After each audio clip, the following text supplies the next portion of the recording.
Good evening, everyone. My name is Simon Misiewicz from Optimise Accountants, and I shall be with you in just a second as I set up my camera. So good evening to you all. Good evening, everyone.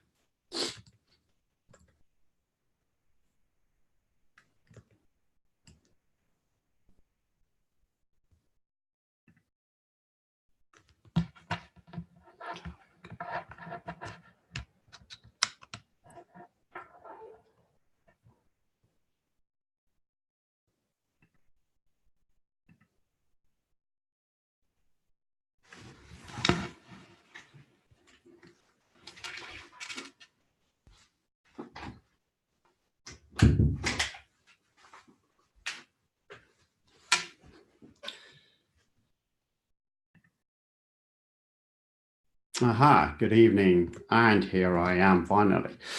So good evening, everyone. My name is indeed Simon Misiewicz from Optimise Accountants, and a nice afternoon, I have to say too. Nice sunshine finally, so it's nice to see that. Hopefully you've had a fantastic weekend and started your week on a very good starting point. What I'm going to be covering off with you, ladies and gentlemen, as normal, you'll notice that the session is shorter from 7 p.m. to 7:30 p.m.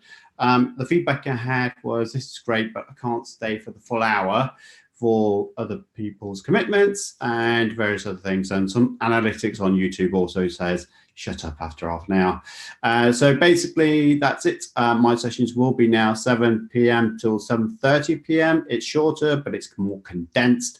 So I will waffle less and get straight to the point. Let's hope anyway, shall we? So good evening to you all. What I'm going to do, the first section, as ever, is in the news. What I'm going to do now is go over to what's being talked about in the internet news press, and I'm going to share a different screen with you so I can do that. He says very thinking positive here.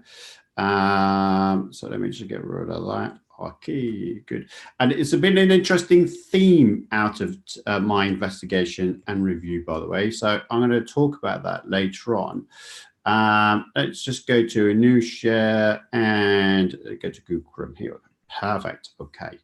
So the first articles comes from the Telegraph. They're hitting in quite a few pieces of literature I've noticed of recent times.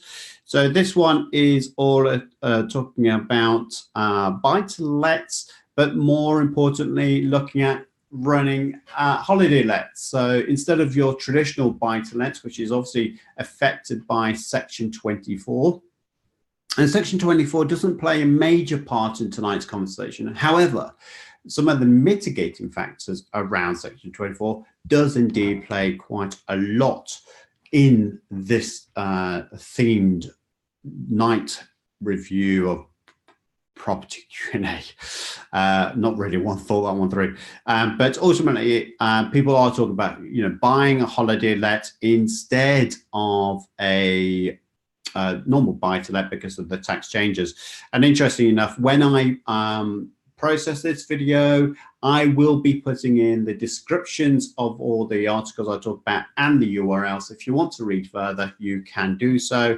But there's a lot more people talking about buying holiday lets. And at the end of this section, interestingly enough, there's a question around holiday lets and indeed some of the tax mitigating factors around that point. I will be going through the holiday lets, so I will spend quite a bit of time at the end of this section talk about holiday lets, and that will be my key focus for tonight. The second article that I thought was interesting was Property Reporter. The headliner was, I'm not going to say it's confused, but it certainly was. It talks about government U-turns on tax relief and stamp duty needed to stimulate the market, says landlords. But interestingly enough, it didn't really talk about too much about any opinion. It just says that it needs to stimulate it. Well, I think one thing it does talk about, and this is Jeff Knight, Director of Marketing of Foundation Home Loans, but between that, it talks about, stamp duty increases, Section 24, which we're all kind of getting used to now, especially if you've been watching my last 8, 9, 10 episodes, you'll know about the tax changes around that we've seen. But again, there has been an emphasis, even in this article, talking about buy-to-let properties being invested into a limited company. Many articles talk about that same theme, in all honesty. The other article, which I thought was interesting, again, that link will be in our description field, so feel free to have a look at that later on. The Telegraph, with another article, talks about buy for uni. So I've often talked about with my clients, when they've got kids that are going to university, why not set them up in their own home, which then becomes their house, obviously, whilst they're at university, and they're 3 years in. I mean, maybe in 4 or 5 years that they stay in that property. But why not find a way to give them a deposit for a home that they can then buy? It becomes their first home, so it doesn't become a 3% SDLT surcharge for you. It comes their home. They can start to invest themselves into that property. They can rent out all the rooms, and by Joe, they could then rent out those rooms and make profit. And that talks about this very much in here. Having a property like this, instead of going into these big blocks now of faceless buildings that you're seeing dotted around, why not have a nice home that someone can have, get your mates around, and they pay your rent? That student lives for free. You as a parent do not now need to pay for their accommodation, because it's already paid by their students. And it talks about how you might get involved in the structure as well. So it's worth having a look at that article, especially if you've got children and you're thinking, well, I need to send them off to university. Now is the time to think about, well, actually, should I think about this different? Should I buy them a home? If you bought another house as an investment, you should know that you'll be getting a 3% SDLT surcharge, which is not very good at all. Why not give them the deposit for them to make their own decisions? And there are mortgages, if you're willing, this is, to be a guarantor for the property, then the charge should be as get a mortgage because of that guarantor. Just talking about tax changes and Boris Johnson. Just like for anyone listening, are you a fan of Boris? Say Boris yes in the comments box, or Boris no in the comments box. You decide. Let me know what you think and drop that comment in the comments box. It's just for entertainment purposes. I'm not going to be able to do anything with that. It doesn't help me with any voting rights, by the way, just entertaining. So this article from Property Investor Today talks about angels, sales and lettings. And the title of it is Boris Johnson's Stamp Duty, What Do Landlords Need to Know? And to be honest, the article is talking about Section 24, the tax changes, a section of the SDLT. But what it does focus on is the reduction of the SDLT rate from 12% to 7%. This article, interestingly enough, does pick up on the point that Boris Johnson never really has suggested anything about the 3% SDLT surcharge. So unfortunately, boys and girls, ladies and gentlemen, that's not going to change for some period of time. But we might see a reduction of that final banding of that 12% coming down to 7%. So that could be a good thing to see. I'm just going to move my bar because it's completely in the way. And the other article that I read was from iExpat, Investment Expatriates. And interesting enough, the article was there, 600,000 landlords thinking of selling up. 600,000 landlords thinking of selling up. 600,000 people should be looking to buy them. In fact, it's more likely going to be 100,000 property investors that will purchase their properties from the 600,000 that want to sell up if they generate a good return on investment. So you've got to look at the yin, which is the negatives, but you've got to look at that yang and see where the positives are. So if someone's selling, you need to be saying, where do I buy? So don't get too drawn into the negativities of this. they are saying that people are leaving in their droves. Around 41% of the country's 1.5 million are thinking of signing up. I've got to be honest. It was an interesting survey by Landlord Insurer LV. Around it'd be interesting if they had those amount of responses. I know that NLA and RLA have tried to engage landlords at that level, and they haven't been able to do it. So it'd be really interesting the numbers, whether they are true or whether it's just something that they've picked up somewhere else. I can't imagine that 1.5 million landlords have responded. Do you?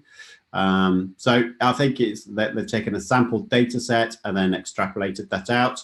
So I don't think that's really true, but who am I to disagree? Another article, again, simply, oh, by the way, you can see that link down below as well. So you can have a look at that survey and see if you think that 1.5 million landlords took the time to fill that out.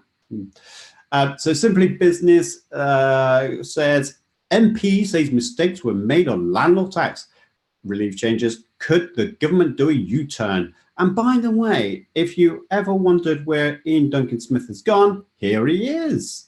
So he's obviously been interviewed for this particular article, and he does talk about that we should have a changeover or reduction of the tax changes, but not for every property. It was an interesting site to see that they was talking about only doing it for social tenants, so only for social tenants, which was a really interesting insight, I have to say.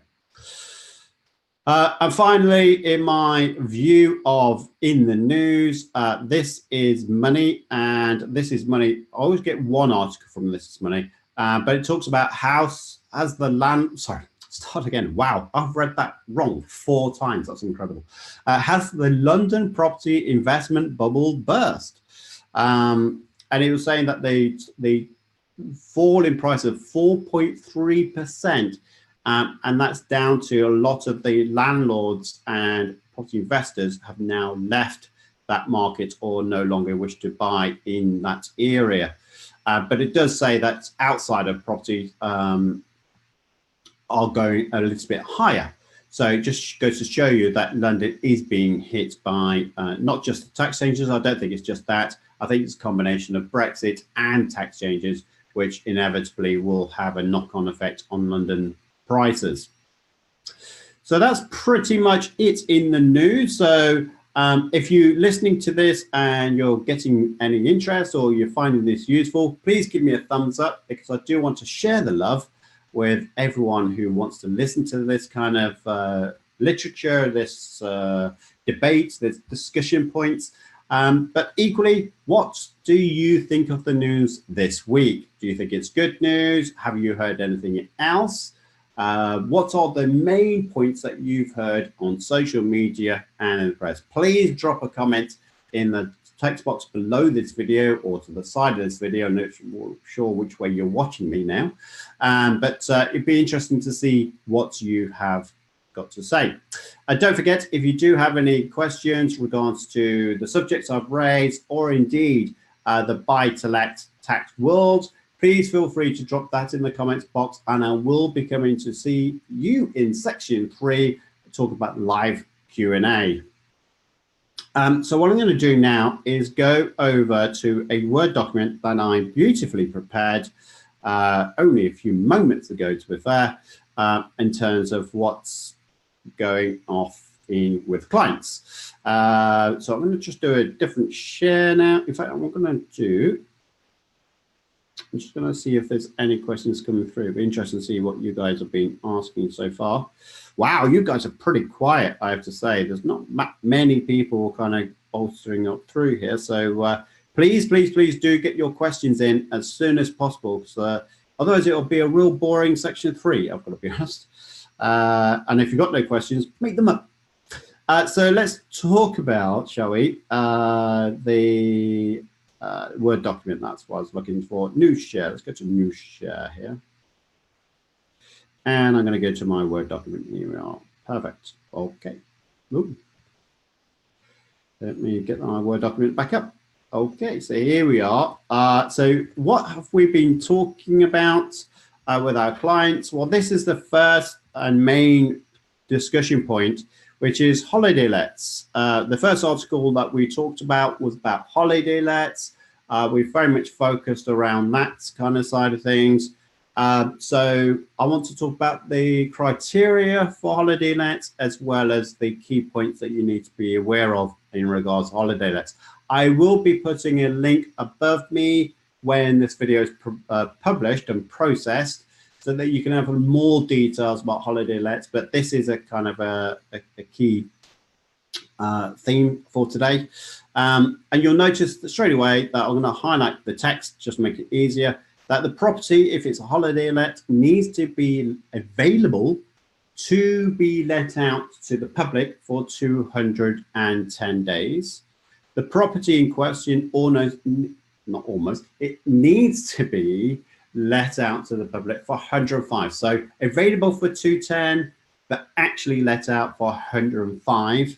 But you can't count any days whereby the property's been let for more than 31 days. So if you've got someone staying here for 45 days, you can only count the 31 days as part of that 105-day total for holiday let criteria.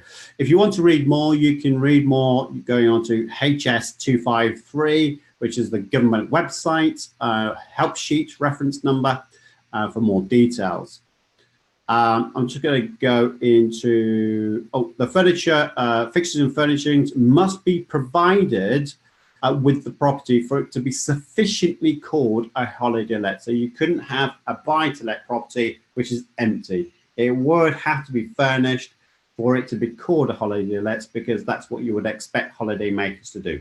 Walk in and utilize the fixtures and fittings as part of the furniture.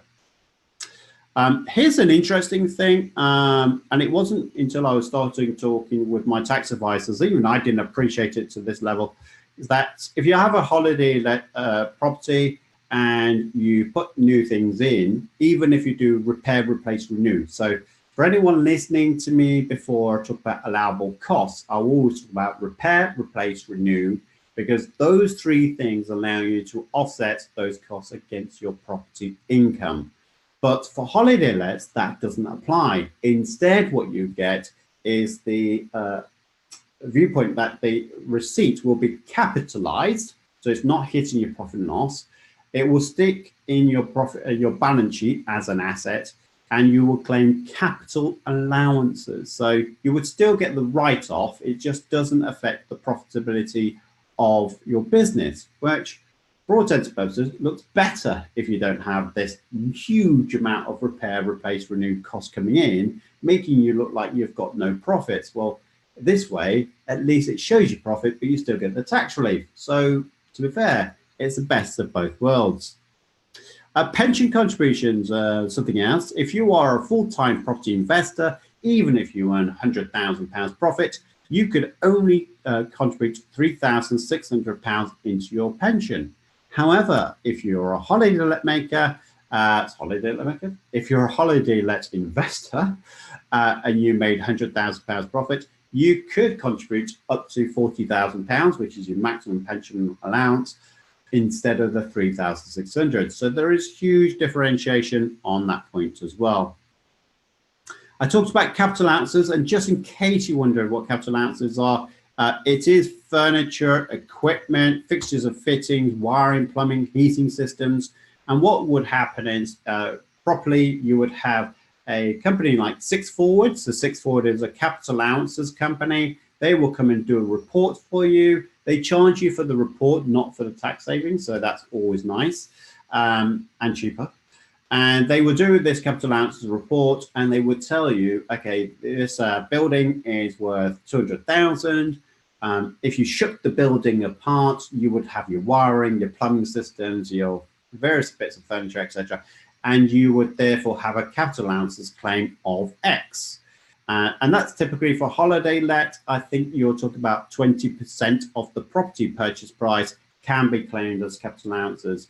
And then that would reduce your taxable profit and potentially in your first year may wipe out all your profits altogether. Well, it would make an adjustment to your profits, as we said earlier. Holiday lets are exempt from Section 24, and that's the biggest. This is the thing I talked about earlier, where Section 24 has no effect from Section 24 mortgage interest relief cap does not affect holiday lets at all. You can claim 100% of the mortgage interest cost against your holiday lets. A couple of things you do need to bear in mind with holiday lets is the £85,000.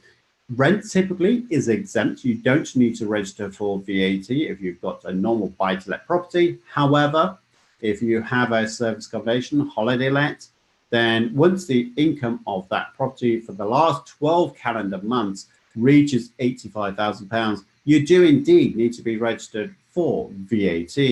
You would then need to charge VAT of 20% to your guests, and that is going to be an extra cost to them. So you now have to wonder, well, do I increase that cost by going at £85,000, or do I limit the amount of time that I let the property out so I can keep underneath that VAT threshold? I always say, if you've got the type of customer that allows them to claim back the VAT, so business people typically who are going into your state and claiming back the VAT, then they're not going to be affected by the fact that you are VAT registered, because they're claiming it back anyway. If you've got family holiday makers and you're going to be VAT registered, then they're going to have the hit of 20%, or you're going to have to reduce your margin to compensate for the extra cost. If you're worried about competitive pricing and now you've got to register for VAT, you're in trouble, and you need to think about your strategy of how you mitigate that. There may be a bit of pull and shove, so you might charge your your guest an extra 10%, but you may decide, well, I might just forego 10% margin my side as well. Give us game, as B&I might say. In the first year, there is a flat rate. So instead of going normal VAT, you would have to register for VAT, but there is an option for you to go flat rate VAT, which basically means that you would pay over to HMRC 10.5% of the total income. So if you charge your guest £200, you would pay over 10.5% of that £200 to HMRC. There is no kind of VAT calculations. It's easy on the administration, and as you can see there, you even get a 1% discount for the first year, so you only have to pay over 9.5% to HMRC of the total guest price. You still charge the guest 20%, but you only pay to HMRC the 9.5%, which is what all this drivel. I will be putting all this drivel as well in the description box below, so you can feel free to have a read of that. Yeah, and I talked about flat rate. Typically, flat rate as well. If your income is less than £150,000, you don't need to worry. But as soon as your income reaches £230,000, you do need to exit the flat rate scheme. So your £85,000, you will become VAT registered. You go into £230,000 or more income on your total property, by the way. So it's not just one single let. Forgive me. It's not just one holiday let, it's the portfolio of holiday lets that you have. So if you're acquiring assets over time, your income gets to £230,000. Unfortunately, you have to exit the flat rate scheme. So that's pretty much it. So how many people have thought about investing in holiday lets? Type in a comment. Yes, you have. No, you haven't. Tell me what holiday lets you guys have been investing into.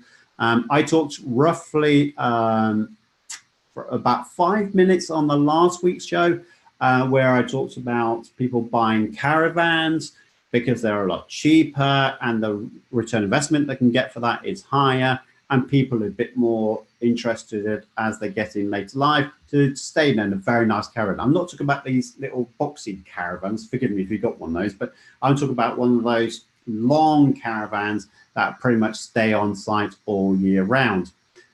So do have a look at that. One of the things I talked about before was Butts Lynns. You can get a caravan for £60,000 and generate £10,000 worth of profit which is a fantastic return investment, especially when you can make use of that caravan for you and your family. So again, be interesting to see what you guys have been doing in terms of holiday lets. Have you purchased one? And tell me if it's been useful or if it's been fun. That's also a thing. Just one thing before I go. One client, and I'm 3 minutes in already to my time limit. But someone does keep this question of, do I incorporate my property business? You do, because of Section 24. I have done a video on that, so I'm going to post that above here. So that link will be up here as well. But one thing you do need to bear in mind here is if you are thinking about going to incorporation of your property portfolio because of Section 24, you do need to think about the extra mortgage interest cost that you're going to have to pay. And I'm going to do a dedicated video for that in about 5 weeks' time. Unfortunately, I've got lots of videos already scheduled, but that's going in 5 weeks' time. If you do want to incorporate your property portfolio, you do need to be a partnership to start with. So 2 or more people getting together, could be husband, wife, could be civil partners. You have your property portfolio, you have a partnership agreement. And then after 2-3 years, you might wish to think about incorporating your property portfolio into a limited company, which does indeed need to refinance your property portfolio into the limited company. And therefore, all of the assets and liabilities sits with that limited company.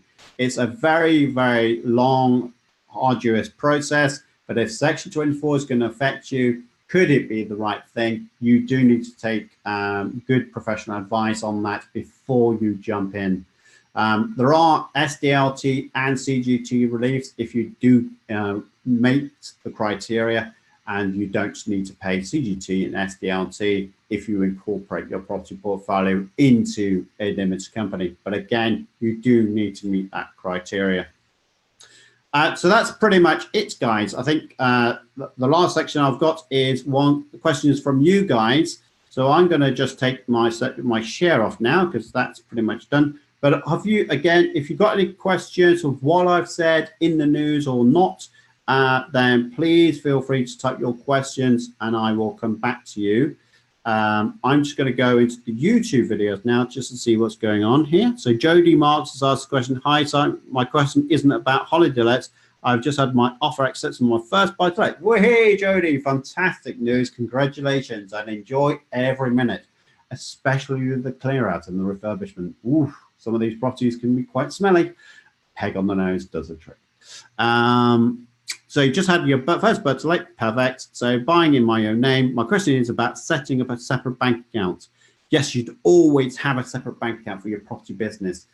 2 reasons. One, if your property bank account is going up, up, up, you know that you're making money. And equally, if HMRC ever investigate you, you just want to give them one bank account. You do not want to mix your personal affairs involved with their investigation. So if you get investigated, you want just one set of bank statements which relates to the property portfolio, and you can give that to them, and away you go.